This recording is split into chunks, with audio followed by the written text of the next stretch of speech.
Number 1. Reed Taylor Jepson, age 15, went missing from Salt Lake City, Utah on October 11, 1964. It was a Sunday, and the Jepson family had just returned home to 1951 Browning Avenue after attending church. Reed's sister was starting dinner when Reed came into the kitchen and opened cans of dog food. He then left the house to feed and walk his 2 German short-haired pointer dogs, one of which was a puppy. A friend reported seeing Reed with his dogs near the now-defunct St. Mary of the Wasatch School, not far from the Jepson home. This is the last reported sighting of Reed and his dogs.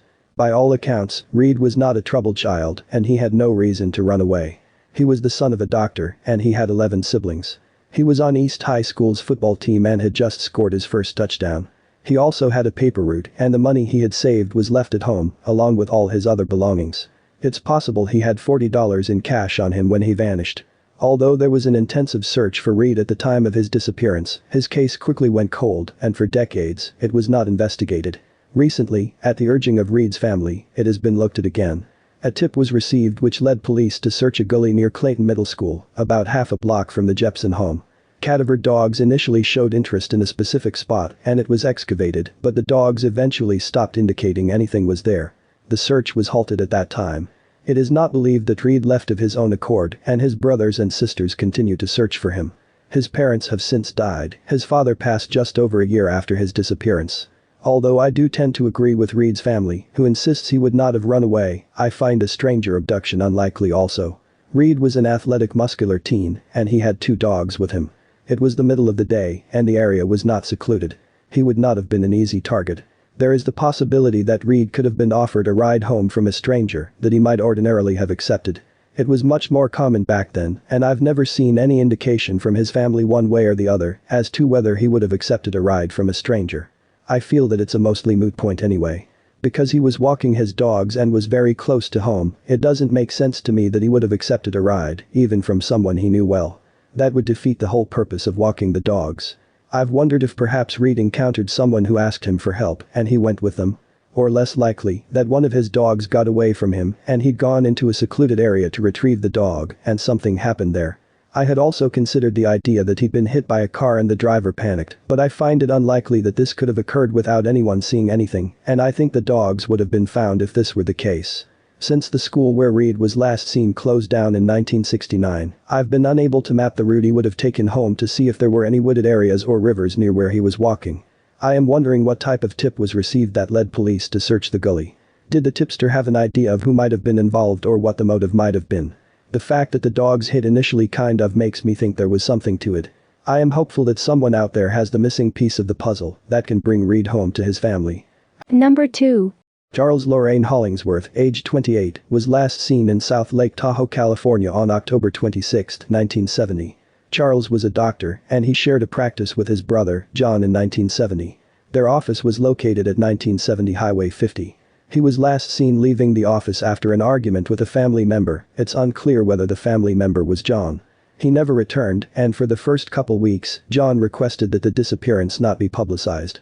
His car was found 2 days later at the abandoned Leviathan mine in Alpine County, about 24 miles southeast of Lake Tahoe. Locals have described the area as desolate, about 6 miles from the nearest town. The consensus is that it isn't an area one would likely stumble onto, they'd have to know it was there. If that is correct, I find it kind of odd that the car was found so quickly, since the mine had not been active since the early 1960s. The car was found by a game warden, but because the case had not been publicized, he did not initially realize that the car belonged to a missing physician. Many have speculated that Charles committed suicide. He had just gone through a nasty divorce from his wife, Ora. Charles reportedly had a 19-year-old girlfriend, Martha, at the time. Ora married a pharmacist, Ron Rinaldi, who owned Tahoe Valley Pharmacy, just a block down the street from the Hollingsworth practice. A few months after his disappearance, Charles had also been sued over a car accident in 1969. However, the same locals who described the unlikelihood of Charles just happening to end up there have also commented that it would be a difficult place to hide his own body. Extensive searches were conducted in the area, including helicopter searches, but no sign of him was found. Some have suggested that Charles may have left voluntarily and that there may be some connection to the disappearance of Donna Lass, which had occurred less than 2 months earlier. I won't delve too much into Donna's case here, except for the potential ties between her and Charles. There is far more detail on Donna's case available online. Charles resided in a lodge at 3840 Pioneer Trail, while Donna lived at 3893 Pioneer Trail. Charles apparently liked to gamble and would spend much of his time at the Sahara Hotel and Casino, where Donna was employed as a nurse. The Sahara was less than a 3-minute drive from their homes on Pioneer Trail. In an interview with Robert Graysmith, author of the book Zodiac, a former roommate of Donna's, said that she and Donna used to go flying with 2 men who were from Riverside but were living in San Francisco at the time. Charles happened to be a licensed pilot and he owned a plane. There may be an indication that Charles worked at Letterman Hospital in San Francisco at some point. Donna worked there prior to moving to Lake Tahoe. I wasn't certain whether the researcher, when stating that both worked at Letterman, meant both Charles and Donna or both men that Donna and her roommate flew with.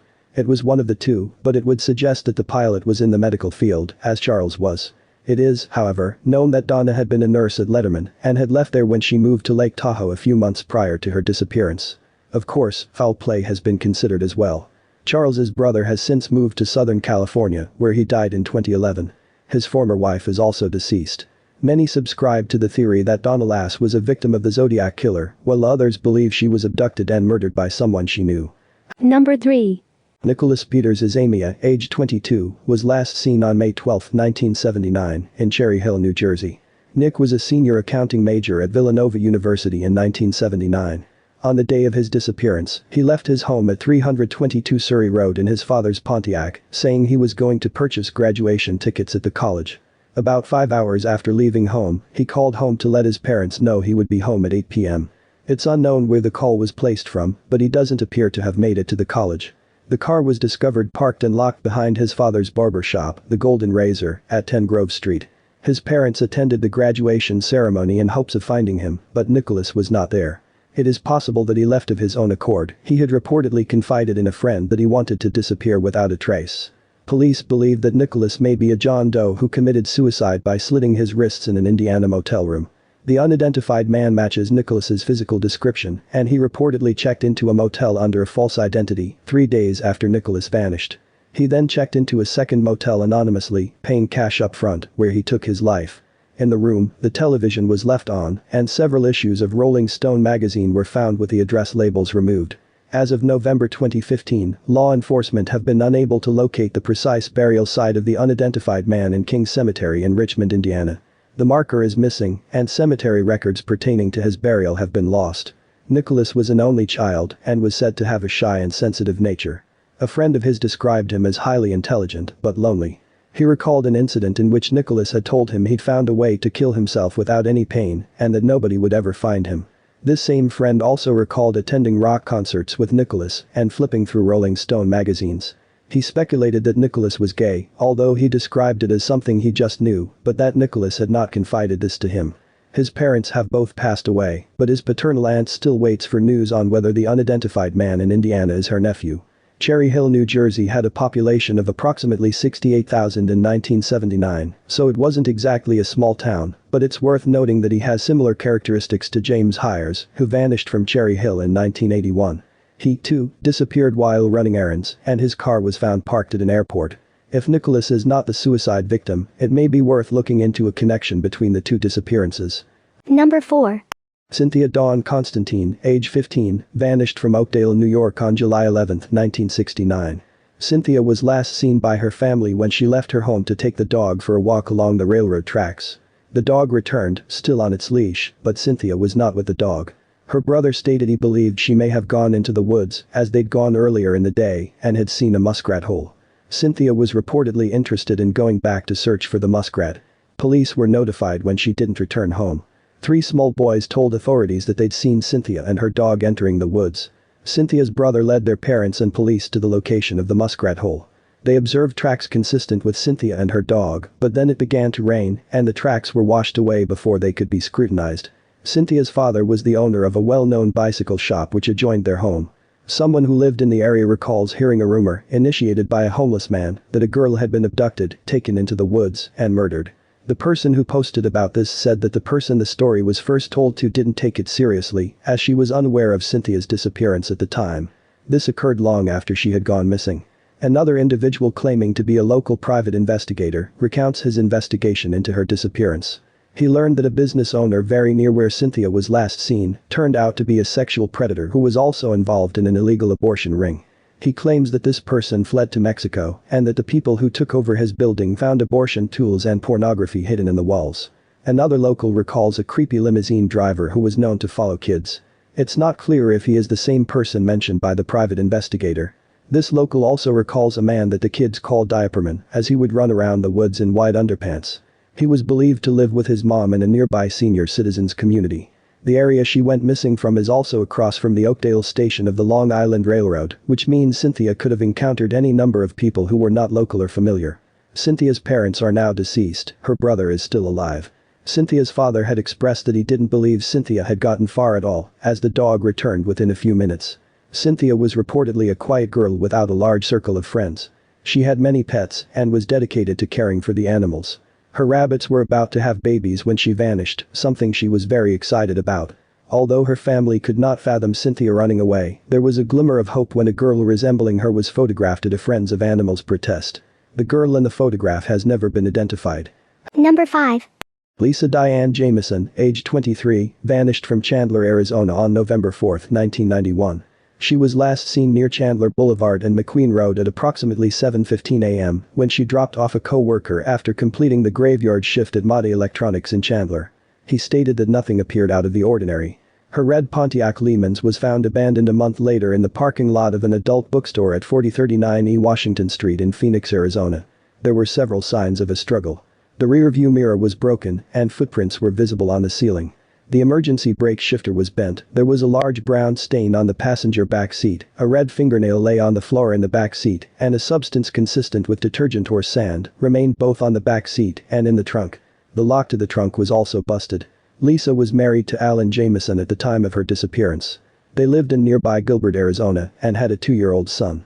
According to Lisa's mother, Lisa had visited the day before her disappearance. She told her mother that she believed she was pregnant and that she was nervous to tell Alan because he did not want any more children.